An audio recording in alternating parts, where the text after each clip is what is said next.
Thank you very much. Thank you all for giving me a chance to talk to you, and thank you for your interest in Fred Rogers. I hope you're interested in him. He's a very interesting person, and I think he's important both in education, in American education, but he's also, question already? Yeah. Do you know him personally? I met him twice. Why don't I start there? I'll tell you about that, okay? There's 4 things that I want to try to cover, although I might not get to all of them today. One is I want to talk a little bit about how the book happened, then talk about why I think Fred Rogers is really important as a critical figure in the evolution of American education, particularly early childhood education. And then I want to say something about why I think he's important culturally, in our culture, in the country today. If I have time, I'd like to say a few things about his childhood, about growing up, because that's interesting too. But we'll see how it goes, because after about 30, 35 minutes, we want to get to a question and answer period. But I'll start with the question I was just asked. I only met Fred Rogers twice.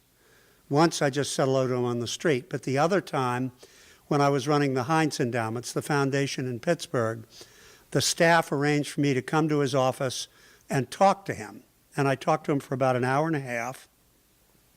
And I thought we'd be talking about the program, his plans for the program, what he was going to do, and talking about money, the grant that he would want from the Heinz Endowments, which, you know, makes grants to nonprofits all over Pennsylvania. We never mentioned his program, anything that he was doing on his program. Never mentioned money, not a word about money.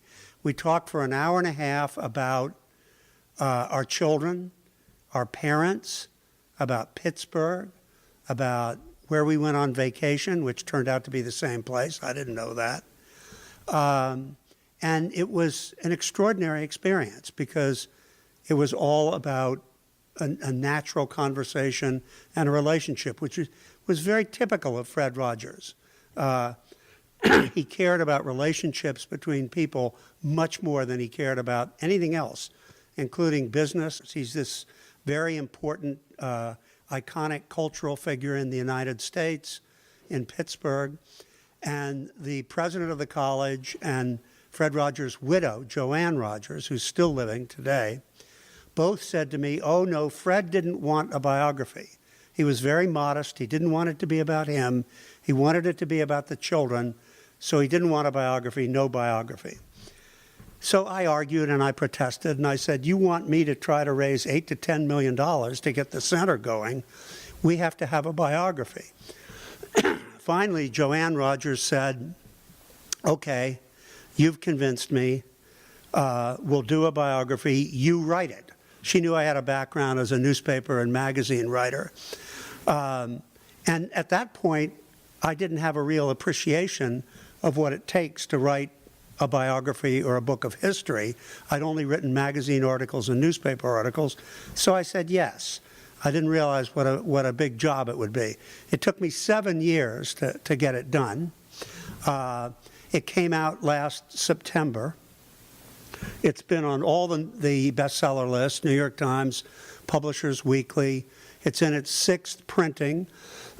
Excuse me, I'm getting over a little bit of an allergy, and the air is really lousy out here, isn't it? Yeah. Yeah, that's a whole nother story, which we could spend a lot of time talking about. It took me 7 years to get it done, and it was lucky. I had planned to put 4 years into it. It took 7 years to get it done. And it's lucky that it did, because the book came out on the 50th anniversary of Mr. Rogers' Neighborhood being on national television, and it came out a couple of months after a documentary came out about Fred Rogers called Won't You Be My Neighbor? Have any of you heard of that or seen that? Yeah. So the documentary, which is a very, very good film, they did a wonderful job, and they interviewed me for the documentary. So I'm in it, so I'm a little bit biased toward it. But the documentary was really good for the book. The fact that a lot of people went to the documentary helped the book sale. Now there's another movie in the works involving Tom Hanks. Have any of you heard of that movie? Which is coming out in September. That movie is about the relationship between Fred Rogers, when he was fairly old, fairly late in his life, with a magazine writer named Tom Janot, who had written. Tom Janot sort of considered himself a bad boy journalist who wrote really tough, critical articles about people, and Esquire magazine assigned him to do a profile of Fred Rogers. And he did. And he spent a lot of time with Fred Rogers, and they became really good friends and were good friends for the rest of their lives. And it's a wonderful magazine article that he wrote. That's what the movie with Tom Hanks is in. Tom Hanks plays Fred Rogers, and somebody else plays, I think it's Matthew Rhys plays Tom Janot. But one of the interesting ironies of all of this is 10 years ago, or 8 years ago, when I started work on the book, I called my agent in New York to tell him about it, and I gave him a pitch about why I thought it would be a good book. Nothing. Silence. So I went on, talked more about the book, still nothing back from him. And finally I said, David, this is a good idea. Why aren't you reacting to this? And he said, I'm amazed because 10 years ago I flew to Pittsburgh with my best writer, Tom Janot, and we spent 3 hours with Fred Rogers pleading with him to let us do a biography. And he said, no, he wouldn't have it. And then you call up out of the blue with all the rights from the archives to do an exclusive biography. So it's kind of interesting that everything in life sort of comes around again.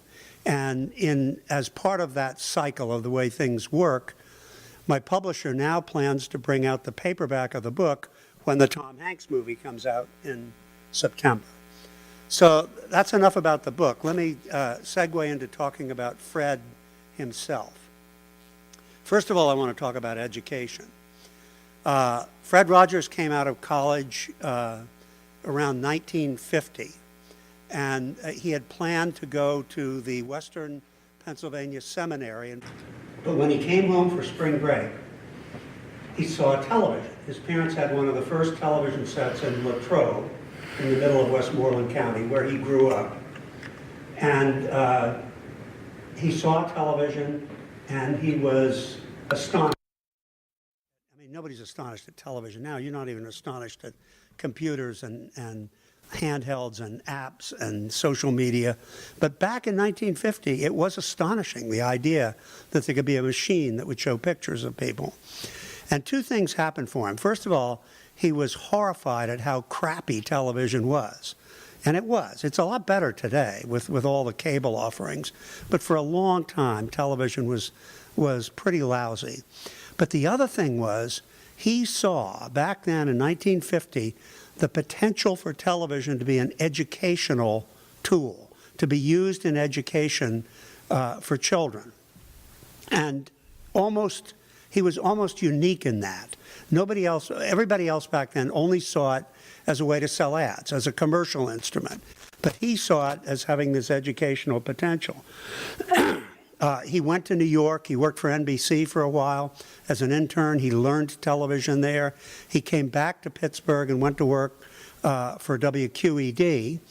And he produced a children's program called The Children's Corner. In addition to that, he was the program manager for WQED, and he was going to the seminary. So he was a pretty busy guy.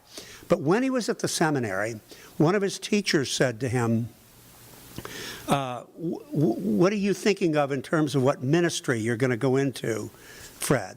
Meaning, what church do you think you would want to go to? Because for somebody becoming a Presbyterian minister then, that was the only option. You picked a church and you went and you preached on Sunday and you were the leader of that church. But Rogers said to this teacher, I want to have a television ministry for children. And the teacher said, well, good luck with that. That's ridiculous. That's not going to happen. But if you're interested in children and you're interested in education, I want you to go over to the University of Pittsburgh and talk to somebody named Dr. Margaret McFarland. Margaret McFarland was running the Child Development Department at Pitt back then, which, as it happened, was the center of the world in terms of the emerging thinking about early childhood education. You know, back in the 1950s, if you said early childhood education to somebody, they thought you meant kindergarten. That was the only early childhood education there was. It was beginning to be understood in the 1950s in the United States and in some other places like Germany and Russia that the first few years of life are the critical learning period, much more important than where you are now, much more important than old dudes like me. Those first few years are the critical time when you begin to learn and when your brain begins to take shape. The physiology of your brain doesn't happen accidentally. It happens in response to what you're learning. So this extraordinary new thinking, excuse me, was coming out at Pitt. Back then at Pitt, in addition to Dr. Margaret McFarland, who is one of the greatest leaders in this field, Dr. Benjamin Spock was there, Dr. Barry Brazelton was there, Erik Erikson, the great philosopher and educator, was there. All these top thinkers about early childhood education happened to be at the University of Pittsburgh during that time. It doesn't have as strong a center today, but it's a really interesting part of Pittsburgh's history that took place here. And thankfully for Fred Rogers, he suddenly got dropped into the middle of that. So he spent several years while he was going to seminary and making programming at WQED, studying early childhood at Pitt. That positioned him, because he cared a lot about making really good, high-quality television for children. That positioned him to take all of the learning for Pitt and bring it into his program. For the next 30 years, Margaret McFarland and others from the center at Pitt consulted on every script that was written for his program. So his program didn't just represent entertainment for children, it represented the best thinking in terms of education, and it represented the most cutting-edge thinking in terms of the importance of early childhood education, which we all understand today. You go into any city around the United States today, and there are early childhood education centers almost everywhere. That did not exist back then. What existed back then was still the old Victorian notion about childhood, which was, you know, best seen but not heard, sort of get the children out of the way. The Victorian notion was that childhood was like a disease, and they'd get over it. If you just sort of put the children over here for a while, they'd get over it. What they were learning at Pitt was it's the critical period where language develops, where the ability to do other kinds of cognitive thinking, mathematics and other things develops, and the brain itself develops. So if a child is 2 and 3 and 4 years old, gets no stimulation, no education, that development is going to be with them for the rest of their lives. Whereas if they get the benefits of good early childhood education, mostly at early childhood centers, but also through programming like Mr. Rogers' Neighborhood, and Sesame Street, and books and other kinds of education programming, it shows up for the rest of their school career, for the rest of their high school career, for the rest of their lives. It's just critically important. So that's what those academics at Pitt did for Fred Rogers. What Fred Rogers did for them was, because his program on television through the 1970s and 1980s had millions and millions of viewers, multi-generationally, generation after generation, huge audiences. Fred Rogers taught America how important early childhood education is. The fact that we have early childhood education centers everywhere today would never have happened if the public didn't come to appreciate how important early childhood education is. So the academics did something really big for Fred Rogers. He did something really big for the academics. Now I want to segue to talking about why I think he's also, I was going to say equally important, but for me, this is even more important. Why he is also a tremendously important cultural figure in the United States today. And that is because throughout his life, the work that he did, but also in his personal life, he tried to reflect the strongest values that he had. For him, they were Christian values because he was raised as a Christian. He became a Presbyterian minister. But he was also a student of all the other religions and philosophies all over the world. When I went through his bookcase, when his widow, Joanne, let me rummage through his bookcase, there were books on Judaism, Jainism, Buddhism, Confucius, the Muslim faith, every philosophy and religion. And what he discovered through his reading is there's sort of a core set of important human values that run through all these religions, and they run through Christianity too. And they have to do with kindness, caring, respect, consideration, fairness, these sort of core human values. And Rogers believed in these values really more than anything else, more than, as important to him as his program, as his work, as what he did at WQED, as important to him as anything in his life, his Christianity, was the realization that there was these set of common, strong, important human values that were worth standing up for. And he did throughout his life in a variety of ways. In what he wrote, in what he said when he made speeches, and he made hundreds of speeches, and in his programming. So I wanted to tell you a couple stories about how he led his life that are illustrative, I think, of that. And the first one takes place in New York back in the 1980s. Rogers was in New York to do some filming for the neighborhood. So he had a film crew and he had other people all waiting at a studio to do some filming. And he and the president of Family Communications, which was the production company that put his program together, were walking down the street, and they were in a hurry to get to the studio because the film crew was all unionized and on the clock and costing them money. And Rogers walked by a homeless person, and he leaned down to put, I think, a $5 bill in the cup of the homeless person. The homeless person, a homeless man who was sitting with his back to the wall of a building, didn't recognize, he didn't know who Fred Rogers was, but he said something. He said thank you, and then he said something about the weather. Well, Fred Rogers got down on his knees and started talking to this guy, because for Fred Rogers, whoever you were talking to, whoever you were relating to at any given time, was the most important person in the world.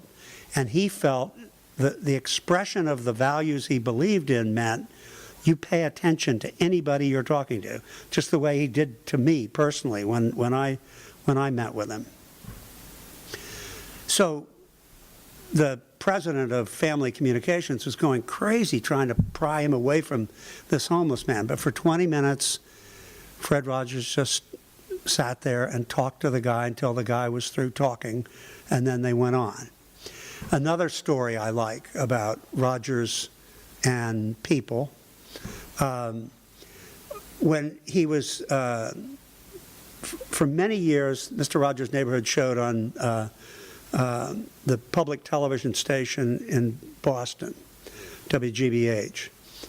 And he came to events there, and there were families that came and brought their children, and literally thousands of people came to these events.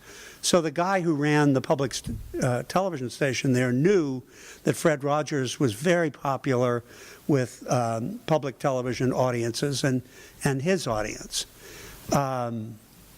So when Rogers was up there for an event, this guy, a guy named Hartford Gunn, invited him to come out to his house for dinner with a couple board members from the public television station. So the president of the station and some board members having a dinner. And they hired a limousine to take Fred Rogers from the station out to the house where the dinner would be.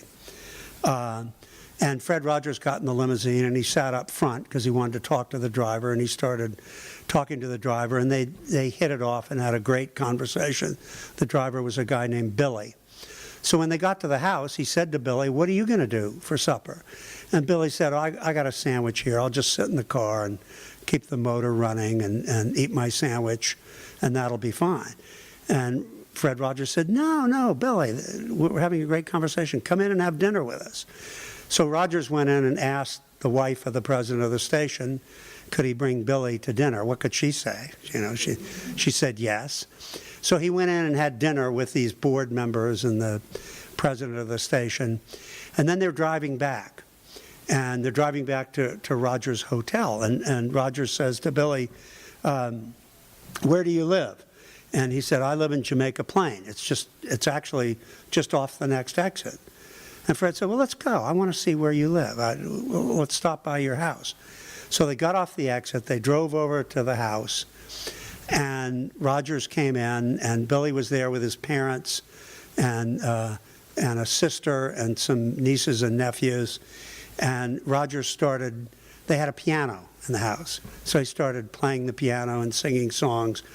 And the kids ran up and down the block either way and told everybody on the block who was there. And the house just filled up with people singing songs. It's illustrative, I think, of the character of the man, the values that he represented.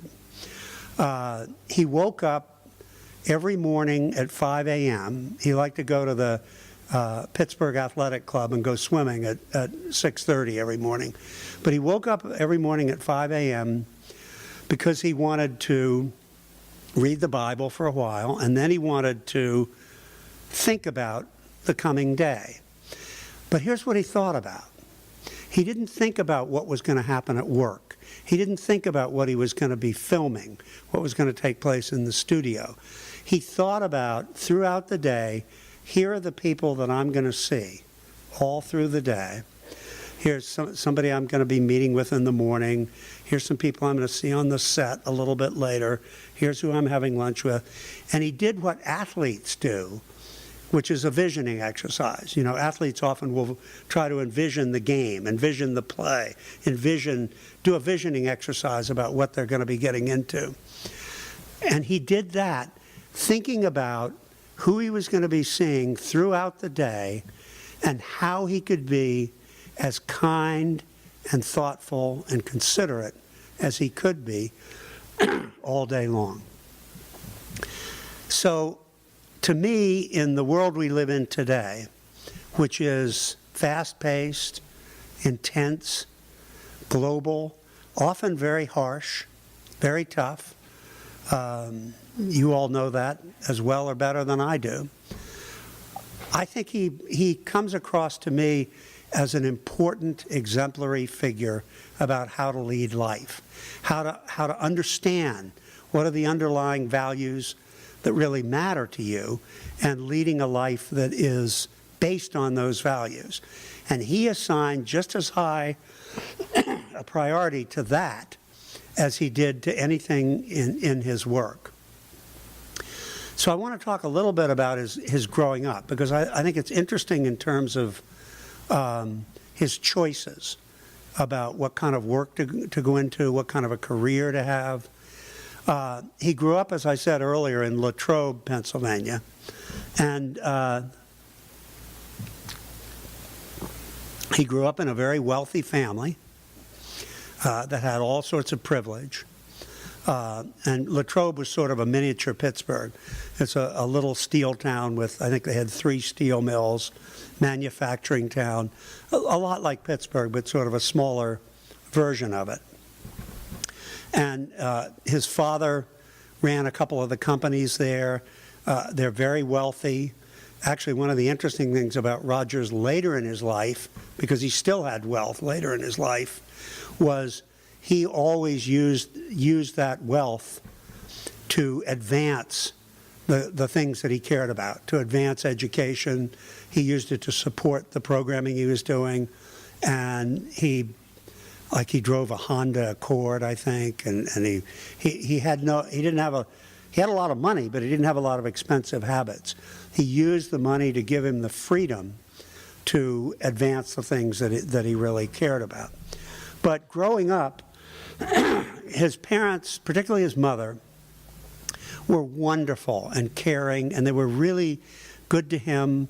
His mother spent countless hours talking to him and listening to him like a grown-up.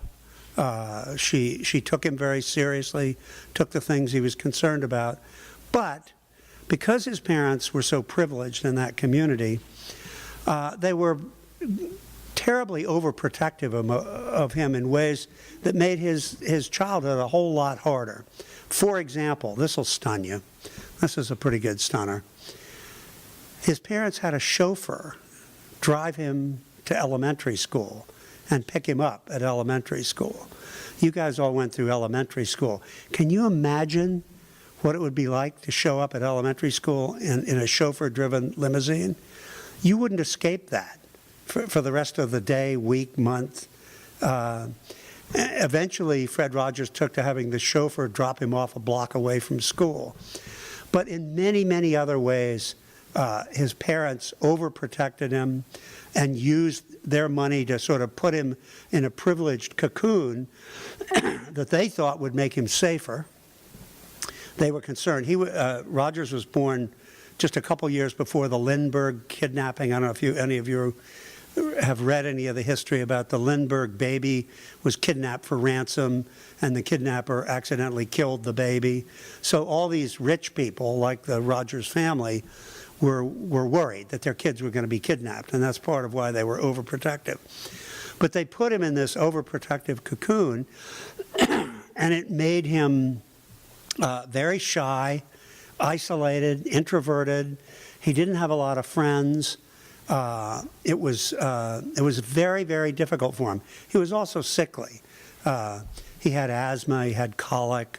So he starts out in life as 3, 4, 5, 6 years old, overprotected, very isolated, shy, and sickly. So he had a big struggle. I know it's hard sometimes to imagine somebody growing up in such a privileged circumstance having a big struggle, but he did. He had a very big struggle trying to cope with that, figure out how he would manage that. And it sort of came to a head one day when he was around 10, maybe 9, maybe 11, around 10. And that's not the end of my lecture, is it? Okay. I can end whenever you want me to. You just say the word. School got out early that day, and the chauffeur didn't get the word to come pick him up. So school got out early. The chauffeur wasn't there to pick him up. So Fred Rogers started to walk home. It's about 8 blocks from the school to his house. And he's walking down the street, and then he hears footsteps behind him. And he looks around, and there's a group of about 5 young boys from his class following him. They're following him down the street. And then he hears, "Hey, Freddie. Hey, fat Freddie. We're going to get you, Freddie." And he starts to run, and they start to chase him. And he runs to a neighbor's house and knocks on the door, and they let him in. And I don't know what, the other kids probably would have just pushed him around or knocked him down or something. It wouldn't have been the end of the world. But he was terrified. And then he went home and he told his parents what had happened and how afraid he was. And his father, and I think his mother, said to him, well, what you need to do is pretend you don't care. Just pretend you really don't give a damn, you don't care, and then they'll leave you alone. If you act like you don't care at all about what's happening or how they feel about you, then they'll leave you alone and everything will be okay. And this little boy went up to his room, and he sat in his room for a while. And for years, he had gone to the Presbyterian church out there with his mother and listened to the minister and listened to his mother and listened to other people talk about Christian values and caring and all of this. So he went up to his room and he thought to himself, no, I do care. I'm not going to pretend I don't care. I do care. I don't want to take that road. I want to take a different road in which caring is somehow okay. And he really, in a kind of an interesting and deliberate way, set out to sort of fashion for himself a persona, which became Mr. Rogers.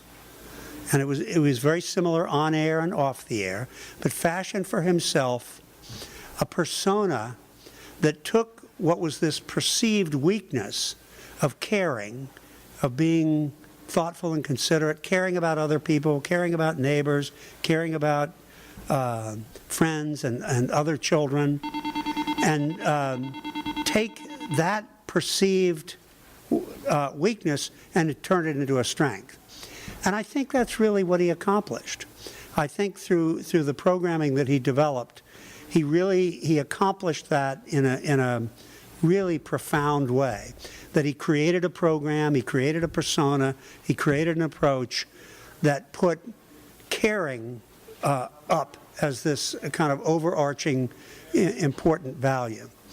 What's also interesting about Fred growing up is he made so many different decisions about what kind of a career he was going to go into. You all are probably thinking about what kind of work you would go into, and I'm sure you'll make a bunch of different decisions that involve different thinking at different time, different influences, your parents, friends, media, things that you see on television, things that you see in a movie, just things that you care about. And you try to think to yourself, what's the right choice in all of these things? I certainly went through that experience. But what Rogers did was unique in a way, because he sequentially developed all these different interests, and he eventually figured out how to package them all in his job making Mr. Rogers' Neighborhood. He started out interested in music when he was a little boy. Then he got interested in puppets. He then got interested in becoming a Presbyterian minister. Then he got interested in television. Then he got interested in early childhood education. Then he got interested in the idea of reforming media and reforming education. Instead of choosing one of those roads, he kind of packaged them all together. And if you've ever seen or ever do, you can get it from the PBS website, ever do look at an episode of Mr. Rogers' Neighborhood, it brings together music, puppets, values, education, all these things. So it's kind of interesting that he was able to do that. I have great admiration for him. I had to sort of pick the way you're probably going to have to pick. But it's interesting, if you see the documentary or read the book, to learn about how he processed all this sort of decision-making about how he would spend his life, particularly, I think, in the context of your lives and your own decision-making. So I think with that, we can open it up for questions. Well, I wanted to ask something first, because the one thing that you always hear about Fred Rogers was he really like that? That's a question you see in every biography, every time someone's talking about him. The one thing in your book that really showed me what type of a person he was his first trip to talk with Oprah Winfrey on the Oprah Winfrey Show. Yeah. Could you just take a minute or two maybe or go through that, Yeah. just to kind of show that he really was that type of person and how he felt about young people? I think the answer to that question of was he the same person in person as he was on television is yes and no. yes, in that he was exactly the same. Certainly when I experienced him, when everybody that I interviewed experienced him, they said he was exactly the same as he was on television. But remember what I told you earlier. He had successfully fashioned a persona. So, yes, he was the same person on the air and off the air, but that person was somebody that he sort of fashioned to meet the world in the way he wanted to meet it. So I think that's a qualification. But when he went out to Chicago, this is back in the 1980s, before Oprah's program was national. It was still just shown in Chicago. But he was invited out because Mr. Rogers' Neighborhood was shown on public television in Chicago. He was invited out to speak to a group, an audience on the show, at the Oprah Winfrey Show. And he told the staff person that was working with him to let the people, the producers, know at the Oprah Winfrey Show that he wanted to make sure the audience would just be grown-ups, not children. You sort of wonder why, if he cared that much about children, did he say no children? Well, if he was going to authentically connect with grown-ups, he couldn't be Mr. Rogers for children. And if he was going to connect with children, he couldn't do both at once. And I think he's right about that. You can't talk to 3 and 4 and 5-year-olds in the same way you talk to grown-ups. So he asked that it just be adults. But the message didn't get to the production staff of Oprah Winfrey's show, and it was an audience of parents and children mixed together. And Oprah started asking Fred Rogers a bunch of questions for grown-ups, and he tried to answer them. But then a child raised his hand, and one of the children asked a question. And before you knew it, Fred Rogers was up at the front of the audience on his knees talking to a little child. And then there was another child that was worried about the trolley that was part of Mr. Rogers' Neighborhood was up on a set, on a table on the set. And it was running around sort of very fast and precariously.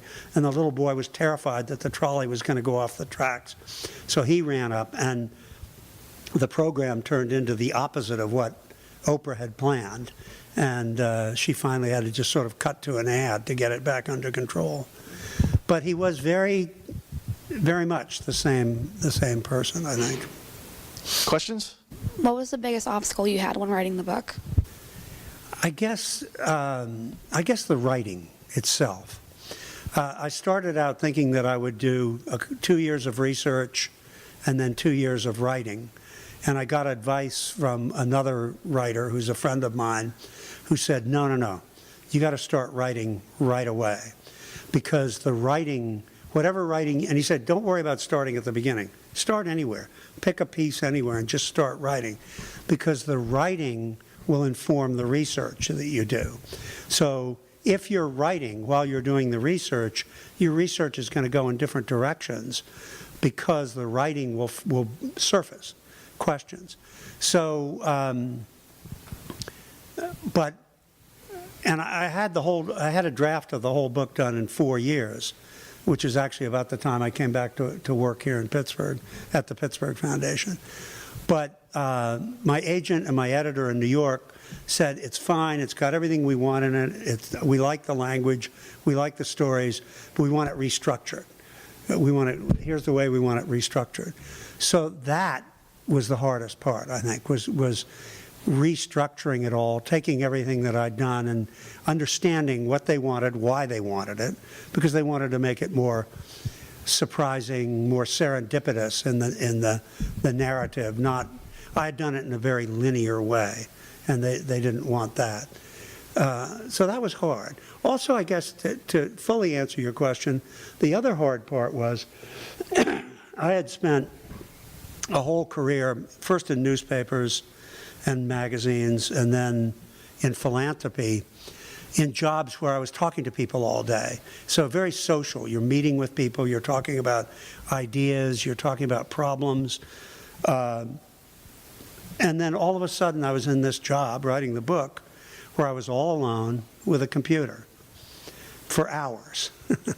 And so I was used to a job that was more social, collegial, being with people, talking to people. And it was a real strain for me to get used to finding the self-discipline to stay at it. I would come down to the computer in the morning, and we were living up in New England at the time, and I'd start writing, and after about 45 minutes, I was on the Post-Gazette website or the Tribune Review website. I wanted to know what was going on in Pittsburgh. So that discipline was hard. And I'm hoping to do another biography, and I'm hoping it'll be easier this time. Thank you for a good question. Do you think that writing the biography of Fred Rogers made you feel like more connected in some way, like made you feel like you knew him personally in a deeper level?